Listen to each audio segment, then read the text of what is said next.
مسکین لوگوں کو کم حیثیت اور کم رتبے والا سمجھ کر ان کی حقارت دل میں مت لے کر آؤ، اس لیے کہ اللہ کے یہاں ان کا بڑا مقام ہے۔ صحابہ کرام میں ہر طرح کے لوگ موجود تھے، ہر طرح کے لوگ موجود تھے، بلکہ زیادہ تعداد ایسے حضرات کی تھی جو مالی اعتبار سے بہت زیادہ کمزور تھے، جو مالی اعتبار سے بہت زیادہ کمزور تھے، اور حضور کی مجلس میں سب مل کر بیٹھتے تھے۔ ایک طرف حضرت عثمان غنی اور عبد الرحمن بن عوف رضی اللہ تعالی عنہما بیٹھتے ہیں جو بڑے صاحب ثروت اور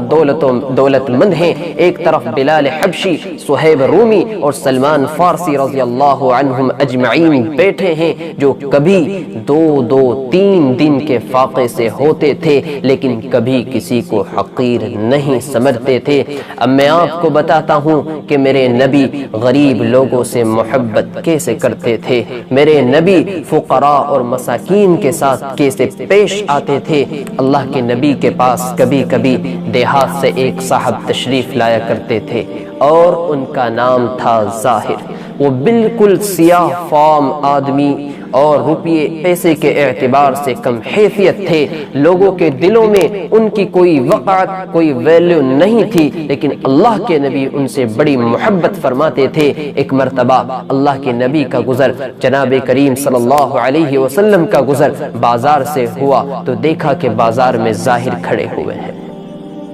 اب عام سی بات ہے کہ ایک سیاہ فام دیہاتی آدمی کہ جس کے کپڑے بھی، جس کا لباس بھی پھٹا پرانا ہو، اس کی طرف کون توجہ کرے گا، لیکن جب اللہ کے نبی کا وہاں سے گزر ہوا تو حضرت ظاہر کے پاس تشریف لے کر آئے اور پیچھے سے آ کر آنکھیں بند کر لی، جیسے ایک دوست دوسرے دوست کے ساتھ مذاق میں پیش آتا ہے۔ حضرت ظاہر اپنے آپ کو چھڑانے لگے، اس لیے کہ وہ نہیں جانتے تھے کہ آنکھیں کس نے آ کر بند کی ہے۔ پھر اللہ کے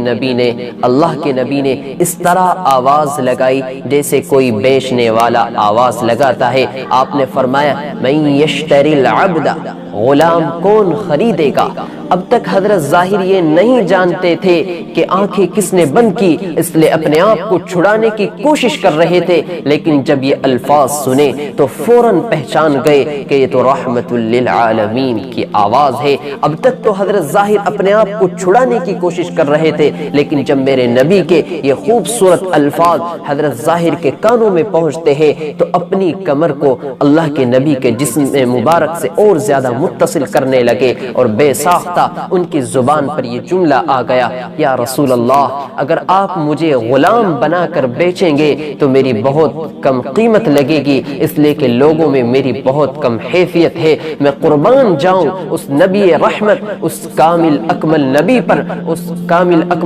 پر۔ آپ نے جواب میں کتنا عجیب جملہ ارشاد فرمایا، آپ نے فرمایا لیکن عند اللہ لست بکاسد، اے ظاہر لوگ تمہاری کچھ قیمت لگائیں یا نہ لگائیں، لیکن اللہ کے یہاں تمہارا بڑا مقام ہے، اللہ کے یہاں تمہارا بڑا مقام ہے۔ اب دیکھیے بازار میں بڑے بڑے تاجر لوگ بیٹھے ہوئے ہیں، بڑے بڑے روپیے پیسے والے لوگ بیٹھے ہوئے ہیں، لیکن قربان جائیے اللہ کے نبی پر کہ اللہ کے نبی سارے لوگوں کو چھوڑ کر اس غریب انسان کے پاس آئے اور ان کی دل جوئی کرنے کے لیے ان کے پاس آئے اور بشارت سنانے کے لیے ان کے پاس آئے، اور ان کے ساتھ اس طریقے سے پیش آئے جیسے ایک دوست دوسرے بے تکلف دوست کے ساتھ پیش آتا ہے۔ یہ میرے نبی نے ہمیں اخلاق سکھلائے ہیں، یہ میرے نبی نے ہم کو سکھلایا ہے کہ غریبوں کے ساتھ ہمیں کیسا برتاؤ کرنا چاہیے، فقراء کے ساتھ ہمیں کس طرح کی محبت کرنی چاہیے۔ لیکن آج تصورات بدل گئے، آج قدر و قیمت بدل گئی، جو دنیاوی اعتبار سے، جو مالی اعتبار سے زیادہ، جو مالی اعتبار سے بڑا ہوا ہے اور دنیا میں اس کا بڑا مقام اور منصب ہے، لوگ اس کی عزت بھی کرتے ہیں، لوگ ان کو بڑا بھی سمجھتے ہیں، لیکن جو دنیاوی اعتبار سے کمزور ہیں لوگ ان کو حقیر سمجھتے ہیں، ان کے دل میں ذرہ برابر عزت نہیں ہوتی۔ خدا را اپنے آپ کو اس سے بچائیں، اس لیے کہ ہمارا غریبوں کو حقیر سمجھنا اور ان کی عزت نہ کرنا اور ان کی ذلت کو اپنے سینوں میں اتار لینا، اللہ کی قسم یہ نبی کریم صلی اللہ علیہ وسلم کی سنتوں کے خلاف ہے اور آپ کی زندگی کے خلاف ہے۔ اللہ تعالی ہم سب کو اس سے محفوظ رکھے۔